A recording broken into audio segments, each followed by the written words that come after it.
Hey cuties, welcome to my school blog.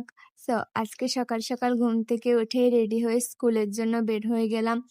কিছুক্ষণ হাঁটতে হাঁটতে অটো পেয়ে গেলাম। আমার বাসা থেকে স্কুল যেতে প্রায় ৪৫ মিনিট সময় লাগে। সকাল সকাল ঠান্ডা পরিবেশ দেখতে দেখতে চলে গেলাম স্কুলে। এই যে এটা আমার স্কুল। স্কুলে এসে দেখি অনেকগুলা গরু ছাগল সামনে দাঁড়ায় আছে, ওদেরকে পাত্তা না দিয়ে সোজা ক্লাসরুমে চলে গেলাম। গিয়ে দেখি ক্লাসরুম একদম ফাঁকা, তাই একা একা আর কি করবো, তাই বসে বসে পড়তেছিলাম। গাইড নিয়ে আসছিলাম আসার সময়। এবার একটু পর আমার বান্ধবী চলে আসলো, তাই দুইজন একসাথে কমন রুমে গিয়ে কিছুক্ষণ ভন্ডামি করলাম। এরপর পরীক্ষা শেষ করে বাইরে বের হয়ে গেলাম, আর বাইরে বের হতেই অটো পেয়ে গেলাম। এখন আমি বাসায় যাচ্ছি, আর বাসার সামনে এসে দেখে একটা সমুদ্র হয়ে আছে।